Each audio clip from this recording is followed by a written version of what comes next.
हाँ जी, नमस्कार। तो हमारा टॉपिक है, वो है तुगलक वंश। दिल्ली सल्तनत का तीसरा वंश है ये।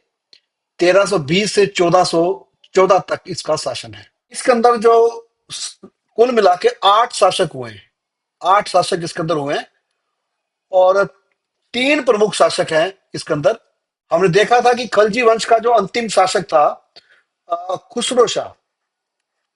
खुसरो शाह जो है, उसको हटाकर ये उस समय गाजी तुगलक, या जिसको ग्यासुद्दीन तुगलक कह रहे हैं, उसने खुसरो शाह को हटाया और 1320 के अंदर जो है वो खुद गद्दी पर बैठ गया और एक नए वंश की स्थापना हुई, जिसको हम क्या बोल रहे हैं, तुगलक वंश।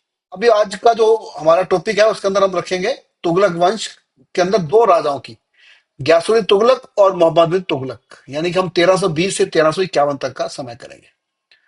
तो मैं जो बता रहा था ग्यासुद्दीन तुगलक के बारे में, ग्यासुद्दीन तुगलक जब गद्दी पर बैठा 1320 में, तो अभी सुल्तान नहीं बन रहा, इसने खुसरो शाह को हटा दिया और इसने ये घोषणा की कि जो अलाउद्दीन खिलजी का कोई और वंशज अगर कोई है, हम उसको गद्दी पर बैठाएंगे। यानी ये खुद गद्दी पर बैठना नहीं चाह रहा है। तो अब जो इस्लामी परंपरा के अनुसार, इस्लामी परंपरा में जो सुल्तान है उसका चुनाव होता था, सभी उसको मानते थे। तो जब उसका कोई उत्तराधिकारी नहीं मिला, अलाउद्दीन खिलजी का कोई वंशज आगे नहीं मिला, तो जो दिल्ली के सरदार हैं और जो दूसरे और अमीर हैं, उन्होंने ग्यासुद्दीन तुगलक को ही जो है शासन पे चलाने के लिए बोला। अब ग्यासुद्दीन तुगलक जो है एक बड़ा इंपॉर्टेंट करेक्टर है यहाँ इसका। अब इसके बारे में ये कहा जाता है, फरिश्ता जो है राइटर है जो, वो ये कहता है कि जो ग्यासुद्दीन तुगलक है, इसकी जो मदर थी वो एक जाट स्त्री थी। और ये एक बहादुर व्यक्ति है। इब्न बतूता ये बात बोलता है कि मुल्तान की एक जामा मस्जिद के ऊपर जो है, ये एक वहां लिखा हुआ था कि इसने 29 बार जो है तातारों को हराया। अब यहाँ पे तातार किसको बोला जा रहा है ये भी देख लें, कई बार ये शब्द आएगा आपके पास। मंगोलों को तातार बोला जाता है। तातार मंगोलिया जो देश है, वहां पे एक पठार का नाम है। उस पठार के ऊपर रहने वाले लोगों को तातार बोला जाता है। तो कहते हैं 29 बार इसने क्या किया, तातारों को हराया। अमीर खुसरो कहता है कि इसने 18 विजय प्राप्त की थी। और जो बर्नी है वो कह रहा है इसने 20 विजय प्राप्त की थी। यानी कि ये एक विजेता है, एक इसकी धाक है कैसे तुगलक की। जब ये गद्दी पर बैठा तो बाकी जो शासक है उन्होंने ग्यासुद्दीन तुगलक को अपना सरदार मानने में कोई वो नहीं की। उसके बाद ग्यासुद्दीन तुगलक की एक और जो चीज है, वो क्या है कि ये बुद्धिमान व्यक्ति है, इंटेलिजेंट व्यक्ति है। खुसरो मलिक, अमीर खुसरो जो है एक राइटर है, अमीर खुसरो। उसने एक जगह लिखा है कि जो सम्राट सुल्तान है, जो ग्यासुद्दीन तुगलक है, वह अपने राज मुकुट के नीचे सैकड़ों ब्राह्मणों को का शीर्ष स्थान छुपाए रहता था। यानी कि सैकड़ों ब्राह्मणों के बराबर का ज्ञान जो है वो अकेले ग्यासुद्दीन तुगलक के पास था। ये ग्यासुद्दीन तुगलक की विशेषता थी। तो ग्यासुद्दीन तुगलक जो है वो 1320 के अंदर गद्दी पर बैठता है, 1320 के अंदर। अब जब ये 1320 में गद्दी पर बैठा, तो उसके आगे कुछ समस्याएं हैं। अब समस्याएं क्या है पहले, अब देखो अलाउद्दीन खिलजी की मृत्यु हो गई 1316 ईस्वी के अंदर। अलाउद्दीन खिलजी की मृत्यु होगी। अगले 4 साल जो है, जो दिल्ली सल्तनत है वो बड़े उल्ट उलट फेर चल रहे होते हैं। जो अलाउद्दीन दिल्ली सल्तनत का शासन है, 4 साल यानी 1320 तक, वहां पर उलट फेरा बहुत ज्यादा। अब उलट फेर क्या है कि एक जो प्रवृत्ति है मध्यकाल की, ये हमेशा ध्यान रखना है। मध्यकाल के अंदर एक प्रवृत्ति हमेशा से है, क्या कि जब कोई शक्तिशाली शासक खत्म होता है, तो जो स्थानीय और क्षेत्रीय शक्तियां होती हैं, स्थानीय है क्षेत्रीय जो शक्तियां होती हैं, वो क्या करती हैं, वो अपने आप को स्वतंत्र घोषित कर देती हैं। अब जैसे ही अलाउद्दीन खिलजी की मृत्यु हुई और उसका जो शासन है दिल्ली के अंदर जो है, वो षड्यंत्र शुरू हो गए। कोई ज्यादा यहाँ पे स्थिर सरकार नहीं है यहाँ पे दिल्ली के अंदर। तो जो स्थानीय और क्षेत्रीय शक्तियां, उन्होंने अपना अपने आप को स्वतंत्र घोषित करना शुरू कर दिया। उन्होंने जो अपना हिस्सा देते थे, वार्षिक कर देते थे, जो अधीन इलाके थे दक्षिण के, उन्होंने कर देना बंद कर दिया। तो ये समस्याएं खड़ी हो रही है तुगलक के सामने कि दिल्ली पे तो बैठ गया वो, लेकिन जो स्थानीय और क्षेत्रीय शक्तियां वो अपने आप को आजाद मान के चल रही हैं। वो जो है दिल्ली को कर नहीं भेज रही है। दूसरी चीज, 4 साल के समय के अंदर जो अलाउद्दीन खिलजी ने जो अ, आर्थिक स्थिति मजबूत की थी, अब वो डगमगा गई। जो उसने सैन्य सुधार किए थे वो सारे फेल हो गए। तो गैसुद्दीन तुगलक ने जब वो गद्दी पर बैठा, उसने पहला काम यही था कि इसकी शक्ति और जो सत्ता है उसको मजबूत किया जाए। ये उसके सामने समस्या थी, कैसे मजबूत किया जाए। उसने एक नीति अपनाई। उसने जो उसके अमीर थे उनको पद और उपाधियां उसने देनी शुरू की। बहुत लोगों को उसने उपाधियां दी। उपाधियां देकर उसने खुश किया। जैसे उसका बेटा जूना खान जो है, और उसको जो है उसने अलग खान की उपाधि दी। ये उपाधि क्या चीज है? पहले का कोई बहादुर व्यक्ति है, उसके नाम पर उपाधि दी जा रही है, या कोई चमत्कारी पुरुष है आसपास, उसके नाम पर जो उपाधि दी जा रही है। और जो उसके साथ के जो लोग थे उनको उसने ऊंचे पद दिए। तो क्या कर रहा है कि वो अपने जो आसपास जो अमीर, जो स्थानीय क्षेत्रीय जो शक्तियां विरोध कर रही थी, उनको कंट्रोल करने के लिए उसने ये पद और उपाधियां देनी शुरू की। शक्ति है या जो अपना जो मान्यता है उसको उसने समृद्ध किया। दूसरी उसने काम और किया, उसने जो सैन्य सुधार अलाउद्दीन खिलजी के थे उसी प्रकार से उसने काम शुरू किया। उसने सेना के अंदर जो है उसने दाग व हुलिया प्रणाली फिर शुरू किया। जो बीच में बंद हो गया था उसने दाग व हुलिया प्रणाली शुरू कर दिया। मतलब कि जो पशु है उनको ऊपर दाग से निशान लगाया जाएगा, और जो सैनिक है उनको हुलिया पहचाना जाएगा।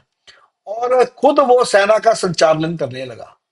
अब ये जो चीजें की जा रही हैं, तो कुछ लोग ये कह रहे हैं कि जो ग्यासुद्दीन तुगलक है उसके रूप में जो है अलाउद्दीन खिलजी फिर से आ गया, उसी प्रकार से कार्य कर रहा है सारे। अब उसने एक राजस्व संबंधी सुधार भी शुरू किया उसने। एक तो उसने जो राजस्व संबंधी सुधारों में किया, एक तो उसने जो अलाउद्दीन खिलजी ने कर बढ़ाया था, फिर 50% तक कर दिया था भूमि कर का, उसने उसको पुराने उस पर ले गया। वही 10वां हिस्सा, यानी पूरी उपज का 10वां या 11वां हिस्सा, 50% था, उसको उसने बंद कर दिया। यानी कि उसने किसानों को अपने साथ लेने का एक वो बनाया। दूसरी चीज उसने क्या की, ये पहली बार हमारे को दिखता है कि मध्य काल के अंदर नहरें बनाई जा रही हैं। नहरें बनाई जा रही हैं, कुएं खोदे जा रहे हैं पानी की व्यवस्था के लिए, खेती के लिए। अब नहरें और कुएं खोद के क्या होगा? उपज ज्यादा होगी। उपज ज्यादा होगी तो क्या होगा? लगान ज्यादा इकट्ठा होगा। तो ये उसने राजस्व संबंधी उसने सुधार किए, जिससे क्या होगा कि गयासुद्दीन तुगलक जो है वो जो अलाउद्दीन खिलजी का साम्राज्य था उस प्रकार की प्रशासनिक व्यवस्था फिर से बनाने में वो कामयाब हो गया। उसकी शक्ति और सत्ता जो है वो इसे मजबूत हो गई। अब उसके बाद क्या कर रहा है? वो विजय अभियान चला रहा है। विजय अभियान। अब विजय अभियान के लिए सबसे पहले वो शुरू कर रहा है वारंगल से। वारंगल, वारंगल के अंदर वही वही इलाका जहां पे प्रताप रुद्र देव शासक था, जिसने अलाउद्दीन खिलजी की अधीनता स्वीकार कर ली थी। कोहिनूर का हीरा भी जो है दे दिया था। अब जब अलाउद्दीन खिलजी की मृत्यु हो गई, इसने आपको स्वतंत्र घोषित कर लिया। तो 1321, यानी अगले ही साल 1320 में गद्दी में बैठता है। अगले ही साल जो है ये वहां पर अपने बेटे जूना खां को भेजता है जीतने के लिए। अब जब जूना खां की सेना वहां पहुंचती है, किले को घेर लेती है वारंगल के, जब उसको घेर लेती है, तो जो प्रताप रुद्र है वो वही नीति अपनाता है, उनसे बातचीत करना चाहता है। लेकिन जूना खां जो है अब वारंगल को अपने राज्य में मिलाना चाहता है। उससे संधि करने की कोशिश करता है प्रताप रुद्र, लेकिन जूना खां संधि नहीं करता है। तो प्रताप रुद्र जब उसका मुकाबला करता है, तो जूना खां जो 1321 के अंदर इसको जीत नहीं पाता, उसकी सेना वापिस आ जाती है। अब अगले ही साल 1322 में वारंगल के अंदर फिर से सेना भेजी जाती है। 1322 में फिर से सेना जारी है। अब सेना का संचालन जो है जूना खां के पास ही है, लेकिन अब बड़ी सेना संगठित की गई है। अब 1322 ईस्वी के अंदर जो है अब जो वारंगल है उसको जीत लिया जाता है। प्रताप रुद्र को जो है पकड़ के जो है दिल्ली लाया जाता है, और वारंगल का जो इलाका है वो दिल्ली सल्तनत का हिस्सा बना लिया जाता है। गयासुद्दीन तुगलक का जो राज्य है वो एक विशाल राज्य है, विशाल राज्य है, क्योंकि ये इनको मिला रहा है। दूसरा जो है, ये उड़ीसा के ऊपर, जूना खान जो है उधर से उड़ीसा की ओर जाता है। उस समय उड़ीसा के अंदर जो है भानुदेव जो है, भानुदेव शासक है, भानुदेव द्वितीय है ये, उसका शासक है। और राजधानी है जामनगर। जो अलुग खां की सेना है, यानी जूना खां की जो सेना है, वो उड़ीसा को पराक्रमण करती है, और भानुदेव द्वितीय को हराकर जो है वो इसके राज्यों को अपने में मिला लेती है। तो ये जो दक्षिण का इलाका जो विरोध कर रहा था, गयासुद्दीन तुगलक की सेना जूना खां के नेतृत्व में वहां जाती है और इसको जीत लाती है। दूसरी तरफ जो है वो है बंगाल विजय। बंगाल में क्या था, शमशुद्दीन फिरोज जो है, शमशुद्दीन फिरोज शाह, इसकी मृत्यु हो जाती है 1322 ईस्वी के अंदर, इसकी मृत्यु हो जाती है। अब इसके बेटों के अंदर जो है अ, सत्ता के लिए गृह युद्ध छिड़ जाता है दोनों बेटों के बीच में। एक तो इसके बेटे का नाम ही जो है ग्यासुद्दीन है, एक बेटे का नाम ग्यासुद्दीन है, ये गद्दी पर बैठ जाता है, ग्यासुद्दीन को गद्दी मिल जाती है, ये जीत जाता है। और दूसरा भाई जो है नसीरुद्दीन, ये हार जाता है। ये जो नसीरुद्दीन है, ये सुल्तान को अपनी सहायता के लिए याचना भेजता है, प्रार्थना करता है। अब ग्यासुद्दीन तुगलक जो है वो नसीरुद्दीन की सहायता के लिए बंगाल खुद पहुंचता है, और वहां बंगाल को जीत लेता है। बंगाल को जीतने के बाद, ये बात है 1324 की, बंगाल को जीतने के बाद वो वापिस आ रहा है। वापिस आते हुए, ये तिरहुत जगह है, तिरहुत, ये आज के बिहार के अंदर है। बिहार का जो मिथिला का इलाका है, उत्तरी बिहार में, मधुबनी के आसपास का जो इलाका है मिथिला का, तो ये तिरहुत वहां है। तो ये बिहार आते हुए बिहार को भी जीत जाता है। तो क्या है कि ये 1324 की बात है ये। अब ये 1324 के अंदर बंगाल और बिहार का जो इलाका बाहर रह गया था, मोहम्मद ग्यासुद्दीन तुगलक उसको विजय प्राप्त करता है। दक्षिण के अंदर उसका बेटा, और उत्तर के और पूर्व के इलाके में जीत के आता है। इसी समय जो है मंगोल आक्रमण होते हैं, मंगोलों का आक्रमण होता है।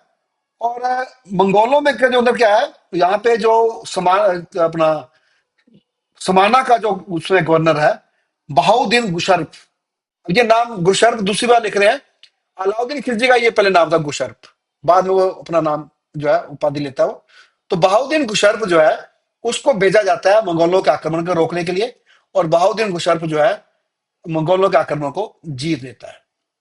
क्या हो रहा है, ग्यासुद्दीन तुगलक जो है वो एक विशाल राज्य को फिर से प्राप्त कर लेता है, और जो साम्राज्य की प्रशासन है उसको फिर से जो है वो मजबूत कर लेता है ग्यासुद्दीन तुगलक।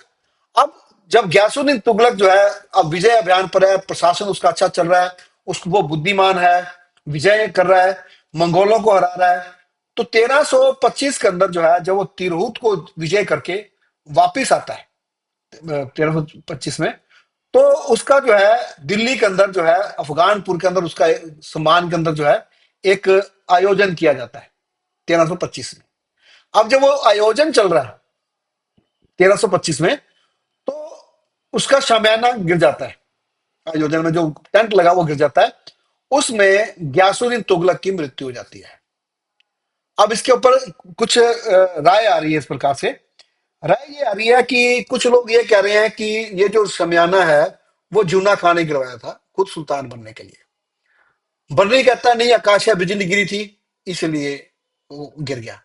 लेकिन कुछ भी है, 1325 में ग्यासुद्दीन तुगलक की मृत्यु हो गई, और उसके बाद उसका बेटा जो है मोहम्मद बिन तुगलक गद्दी पर बैठता है। ये 1325 से 1351 तक जो है गद्दी पर है। अब इसको सारी चीजें वो मिल गई जो चीजें पहले से थी। अब इसको क्या चीजें में पहले से मिल गई हैं, इसको पूरा साम्राज्य और प्रशासन जो इसके पिता ने बनाया था वो इसको एज इट इज मिल गया, और मोहम्मद बिन तुगलक जो है उस प्रशासन को बनाने में और विजय प्राप्त करने में साथ। अब मोहम्मद बिन तुगलक इतिहास के अंदर पढ़ा लिखा मूर्ख जिसको कहा जाता है, और अपने समय से आगे रहने वाला इसको कहा जाता है। तो मोहम्मद बिन तुगलक जो है 1325 से 1351 तक ये शासन पर बैठता है। अब गद्दी पर बैठते ही ये क्या करता है, प्रशासन को अपने हाथ में या अपना समर्थन बढ़ाने के लिए ये वही नीति अपनाता है, पद व उपाधि देने की। ये कई लोगों को जो है उपाधियां बांटता है, उपाधि देता है उनको, और उनको पद देता है ताकि दरबार के अंदर, ताकि वो उसके समर्थक बन जाए। दूसरा काम क्या करता है, ये राजस्व सुधार कर रहा है, राजस्व के अंदर सुधार कर रहा है। अब इसके अंदर क्या क्या सुधार है, इसके उसके अंदर जो जो पैसा अलाउद्दीन खिलजी ने लोगों को दिया था, अपना इसके रूप में, ऋण के रूप में या जगीरों के रूप में जो दिया था, वो मोहम्मद बिन तुगलक सारा जब्त कर लेता है, सारा पैसा वापस लेना चाहता है। और इसी चक्कर में क्या है, एक निजामुद्दीन औलिया का जो है उन दिनों, निजामुद्दीन औलिया के साथ उसका भी झगड़ा हो जाता है, क्योंकि वो निजामुद्दीन औलिया को कहता है कि जो पैसा आपको दिया गया था वो वापिस दो। निजामुद्दीन औलिया कहता है कि ये पैसा तो मैंने लोगों में बांट दिया है। तो वो कहता है कि नहीं, मैं दिल्ली आके तेरा हिसाब करूंगा। तो यहां पर निजामुद्दीन औलिया का एक बड़ा प्रसिद्ध वाक्य है। वो दिल्ली से दूर है अभी मोहम्मद तुगलक।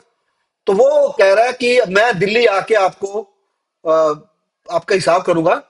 तो निजामुद्दीन औलिया कह रहा है, हुनूर दिल्ली दूरस्थ, अभी दिल्ली दूर है।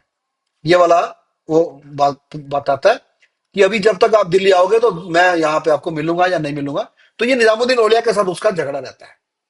लेकिन मोहम्मद बिन तुगलक जो है इतिहास के अंदर अगर प्रसिद्ध है तो वो अपनी योजनाओं के कारण प्रसिद्ध है, मोहम्मद बिन तुगलक। इसीलिए उसको पढ़ा लिखा मुल्क बोलते हैं, अपने समय से पहले की वो नीतियां अपनाता है।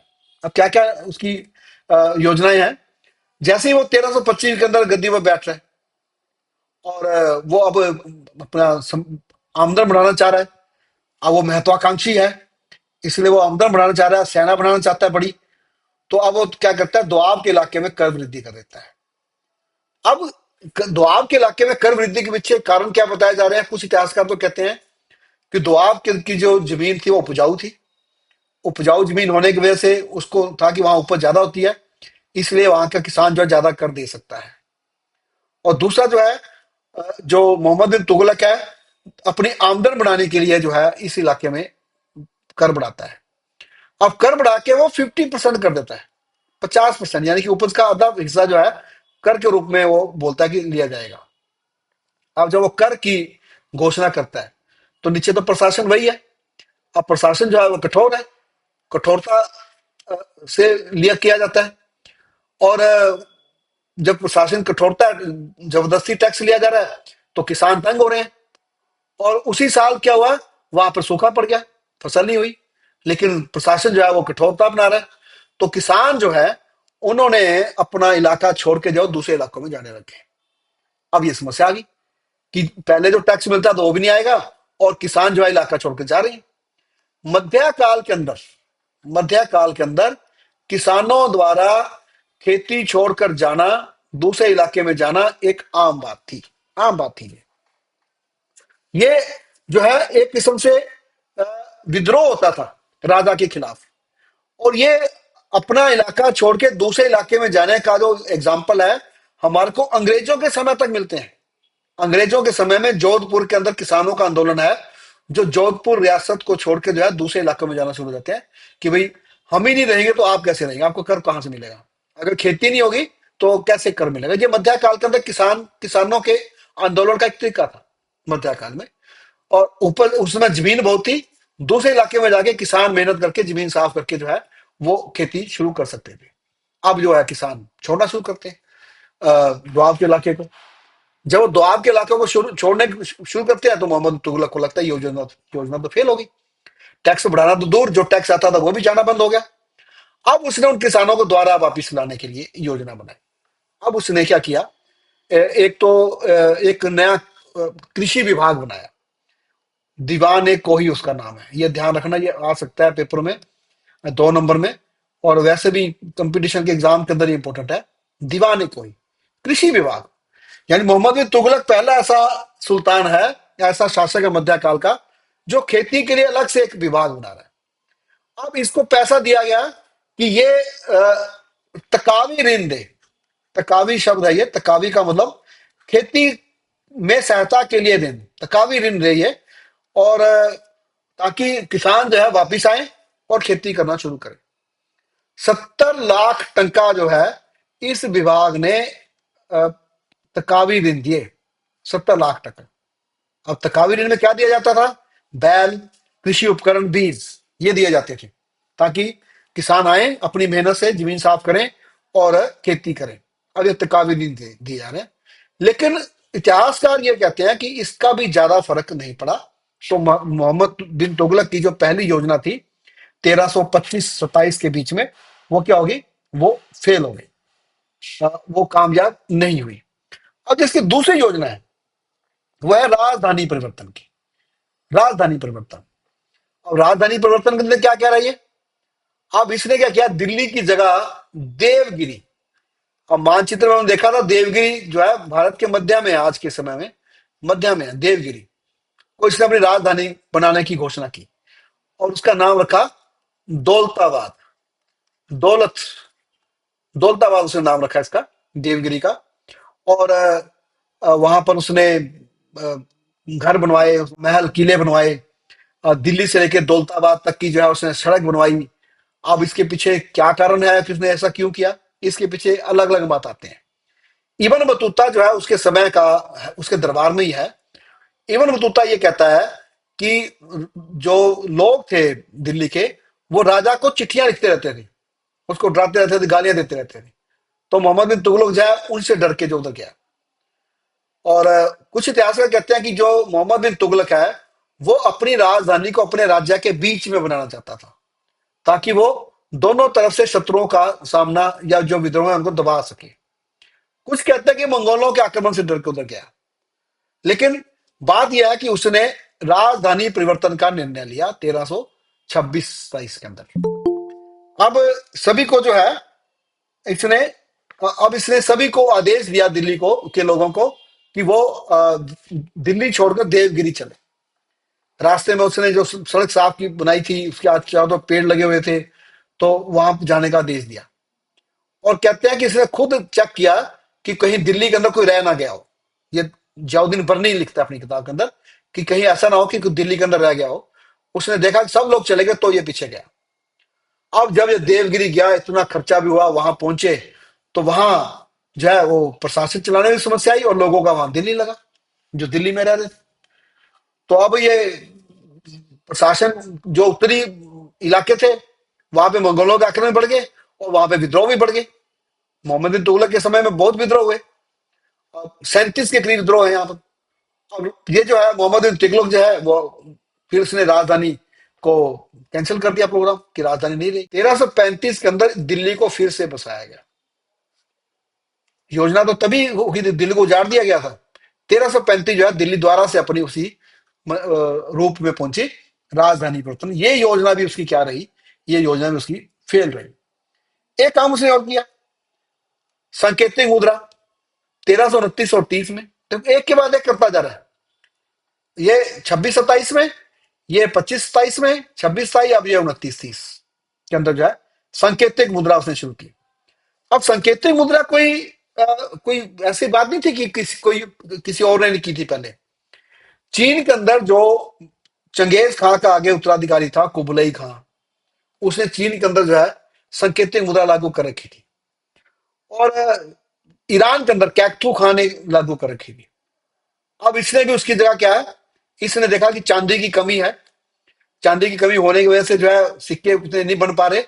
इसने उनकी जगह जो है तांबे के और पीतल के जो है सिक्के बनाने शुरू किए। तांबे के, पीतल के सिक्के जो है बनवाने शुरू किए, कांसे के भी। अब इसने जो सिक्के बनाए तो लोगों ने क्या किया, अपने घर में टकसाल लगा ली, टकसाल अपने घर में लगा ली और सिक्के बनाने शुरू कर दिए। अब क्या हुआ कि सिक्कों की मात्रा बढ़ गई। अब बाजार के अंदर सिक्के जो है वो बहुत ज्यादा हो गए। इतने तो राजा ने लागू इश्यू भी नहीं किए थे जितने सिक्के आ गए। अब उसको ये जो है अपनी जो योजना थी वो इसको वापस लेनी पड़ी 30 के अंदर। और जो सांकेतिक मुद्रा चलाने की योजना थी वो भी इसकी क्या होगी? फेल होगी। अब इसने अगला क्या काम किया? इसकी योजना थी खुरासान विजय की। खुरासान, खुरासान जो इलाका है अफगानिस्तान, ईरान, मध्य एशिया का इलाका है। इसके अंदर अफगानिस्तान का काफी बड़ा हिस्सा है। अब इसने इसको विजय करने की योजना बनाई 1337 ईस्वी में कि इसको विजय किया जाए, साम्राज्य जो है वो विस्तार किया जाए। अब इसके लिए इसने क्या किया, 3,37,000 सैनिकों की भर्ती की, स्पेशल भर्ती है ये। 3,37,000 सैनिक, इनको जो है नगद ट्रेनिंग भी दे दी, इनको एडवांस में पैसे भी दे दिए। लेकिन खुरासान विजय उसने बीच में ही छोड़ दी उसको, क्योंकि मध्य एशिया के अंदर जो है वो हालात बदल गए थे। साथ ही साथ एक चीज और हुई, मंगोल आक्रमण जो है उसमें एक मंगोल आक्रमण हुआ। और हुआ यह कि जब मध्य एशिया की स्थिति बदली तो एक मंगोल नेता है तर्माशिरीन। तर्माशिरीन जो है वो अफगानिस्तान से भारत की ओर आ गया। अब यहाँ पे दो राय आती है। कुछ कहते हैं कि वो वहां से हार के आया था और वो मोहम्मद बिन तुगलक की शरण में आया था। अब वो शरण में आया था इसलिए मोहम्मद बिन तुगलक ने उसको 500 दिनार जो है दिए, उसकी सहायता की, क्योंकि शरण में आया। कुछ कहते हैं नहीं, मोहम्मद बिन तुगलक ने जो है उससे डर गया और उसको 500 दिनार देकर उसको वापस भेज दिया। लेकिन कुछ इतिहासकार ये भी कहते हैं कि तर्माशरी ने जो है वो दिल्ली पर आक्रमण किया और वो मेरठ बदायूं तक के इलाकों को उसने जीता, वहां पे लूटा। और जब वो दिल्ली पहुंचा तो मोहम्मद तुगलक ने उसको पैसे दिया और उसको भेज दिया। तो ये अलग अलग राय हैं। तो मंगोल आक्रमण जो है हुआ इस दौरान। और लेकिन कुछ इतिहासकार ये कहते हैं कि मोहम्मद बिन तुगलक ने जो है तर्माशीन को हराया और हराने के बाद जो है अपनी दया दिखाते उसको पैसे दिए। अब ये मंगोलों के आक्रमण जो है कि जो योजना थी उसको निपटने की, उसके ऊपर भी जो है उसका डाउट आ रहा है। अब उसने अगला क्या काम किया, कराचिल या इसको कराचल बोल रहे हैं, ये आज के उत्तराखंड का इलाका, कुमायूं का पहाड़ जो चीन की ओर जाते हैं। तो अब इसने वहां पे अभियान भेजा। इसने मलिक खुसरो के अधीन जो है वहां पर भेजा अभियान 1337-38 के अंदर। अब दिल्ली के लोगों को, नीचे के लोगों को ऊपर पहाड़ों में रहने की और वहां के मौसम की, वहां की भूगोल की जानकारी नहीं है। ये वहां जाते हैं और बहुत सारे सैनिक जो हैं वो ठंड से मारे जाते हैं। तो इसकी ये योजना भी क्या होती है, ये योजना भी उसकी जो है फेल होती है। मतलब कि मोहम्मद बिन तुगलक जो अपनी योजनाएं बना रहा है, और जितनी भी योजनाएं बनाई, चाहे वो दोआब के अंदर टैक्स बढ़ाने की है, राजधानी परिवर्तन किया है, चाहे सांकेतिक मुद्रा चलाने की है, चाहे खुरासान विजय किया है, कराचल विजय किया है, मुगलों को निपटने किया है, सारी योजनाओं के ऊपर उसका क्या आ रहा है, मतभेद आ रहा है। वो शुरू कर रहा है लेकिन कामयाब नहीं हो रहा है। लेकिन मोहम्मद बिन तुगलक का जो साम्राज्य है वो दिल्ली सल्तनत का सबसे बड़ा साम्राज्य है। खिलजी वाला, अलाउद्दीन खिलजी का जो हमने साम्राज्य प्रसार किया, उसमें दक्षिण के जो अधीन इलाके थे, मोहम्मद बिन तुगलक के उन इलाकों पे भी अपना साम्राज्य विस्तार किया हुआ था। नगर कोट जो है ये अ, हिमाचल के अंदर ज्वालामुखी कांगड़ा को बोलते हैं। इसने नगर कोट पर आक्रमण किया 1337 ईस्वी के अंदर और नगर कोट को इसने जीता। वहां के मंदिर को कहते हैं लूटा इसने और वहां पे कई उसने दमन किया इसने। अब उसके बाद जो है इसकी अन्य जो उपलब्धियां हैं, अब इसने क्या किया, एक नई मुद्रा चलाई 1348, यानी कि अपनी शासन के लास्ट के दिनों में। अब इसके अंदर जो एक दिनार है ये तो सोने की है, अदली जो है चांदी का सिक्का है। अब दिनार सोने का सिक्का, 200 ग्रेन का सिक्का जो है वो दिनार है सोने का, और 140 ग्रेन की जो है चांदी का सिक्का अदली। तो ये नई मुद्रा उसने चलाई, ये उसकी उपलब्धि है। 1348 के अंदर ये आया और 1348 के अंदर ही प्लेग की बीमारी फैलती है दिल्ली के अंदर। तो मोहम्मद बिन तुगलक जो है वो कन्नौज के पास रहता है। दूसरी क्या चीज है, चीन से राजनीतिक संबंध, ये दो बार लिखा गया, चीन से राजनीतिक संबंध। चीन का शासक है उस दौरान तोगान तिमूर, अपना एक प्रतिनिधि मंडल भेजता है भारत में। तुम्हारा तोगान तिमूर 1341 ईस्वी के अंदर भेजता है अपना एक प्रतिनिधि मंडल। और वो ये कहता है मोहम्मद बिन तुगलक को कि भारत के अंदर खासकर जो पहाड़ी इलाकों में जो बौद्ध मंदिर है उनकी मुरम्मत करने की बात बोलता है। और अगले ही साल 1342 के अंदर जो है भारत से कुतुबुद्दीन ऐबक जो है चीन के अंदर अपना एक राजदूत भी भेजता है, इब्न बतूता। इब्न बतूता को जो है ये चीन भेजता है 1342 के अंदर। इब्न बतूता की एक किताब है बड़ी पॉपुलर, रहला, रहला यात्रा। इब्न बतूता जो है ये मोरक्को का निवासी है, अफ्रीका का, मोरक्को का निवासी है और भारत में आ रहा है। ये मोहम्मद बिन तुगलक के दरबार के अंदर रहता है। मोहम्मद बिन तुगलक के दरबार में इब्न बतूता और बर्नी, यानी कि जो प्रसिद्ध विद्वान है उस समय के, वो इसके दरबार में रहते थे। अब इब्न बतूता कहता है मोहम्मद बिन तुगलक के बारे में कि उपहार देने और रक्त बहाने में जो है मोहम्मद बिन तुगलक अधिक रुचि रखता था। यानी अगर किसी को उपहार देना है एकदम निर्णय लेता था, और अगर कठोरता बतानी है तो एकदम कठोरता रखता था। इसलिए दिल्ली का जो दरबार है वो उपहार देने में और रक्त बहाने में जो है वो रहता था। तो ये उसकी अन्य उपलब्धियों में इसका रहेगा, साम्राज्य विस्तार भी है उसका, और वो अन्य उपलब्धियां भी जो है वो यहाँ पे लाता है। इसके समय में विद्रोह बहुत है, मैंने आपको बताया था। अब ये बहाउद्दीन गुशर जिसकी हमने बात की थी, जिसने मंगोलों के आक्रमण को रोका था, इसने 1327 में विद्रोह कर दिया मुल्तान के अंदर। यह अपने आप को स्वतंत्र होने की कोशिश करता है, दबा दिया जाता है। बहराम आइवा किशलू खां दक्षिण के अंदर यह विद्रोह कर देता है। जैसे मोहम्मद तुगलक गद्दी पर बैठता है और उसके बाद ये अपने आप को स्वतंत्र घोषित कर देता है। इसको 1328 में इस विद्रोह को दबा दिया जाता है। दक्षिण के अंदर ही मदुरै के अंदर बिल्कुल साउथ में महाबर विद्रोह होता है, इसको दबाया नहीं जाता है। 1335 के अंदर विद्रोह है, इसको दबाया नहीं जा सकता है। और अब विद्रोहों की जो है के बाद नए राज्य बनने शुरू होते हैं। 1336 के अंदर विजयनगर की स्थापना होती है और 1347 के अंदर बहमनी राज्य की स्थापना होती है। ये दोनों जो है आपके अगले अगले चैप्टर में आएंगे, जैसे दिल्ली सल्तनत खत्म करेंगे, विजयनगर और बहमनी राज्य, यानी दोनों की जो उत्पत्ति है, दोनों की जो स्थापना है, वो मोहम्मद तुगलक के समय में होती है। तो मोहम्मद तुगलक क्या है? एक मिक्स इसका राज्य है, राज्य का विस्तार है, पूरे भारत में इसका विस्तार है, लेकिन विद्रोह बहुत ज्यादा है इसके समय में। योजनाएं बना रहा है, एक के बाद एक नई योजना है, योजना इसकी फेल हो रही है। और ये अपने समय का सबसे पढ़ा लिखा विद्वान है, पढ़ा लिखा व्यक्ति है ये, इसलिए इसको जो इसकी योजनाएं फेल हो रही हैं, इसलिए उसको पढ़ा लिखा मूर्ख बोला जा रहा है। मोहम्मद तुगलक जो है वो दिल्ली सल्तनत का सबसे बड़े राज्य का सबसे बड़े क्षेत्र का मालिक था। तो आज के लिए इतना ही, और इसी के साथ आपका बहुत बहुत धन्यवाद। आप चैनल के साथ बने रहें, चैनल को सब्सक्राइब भी करें और वीडियो को लाइक भी करें।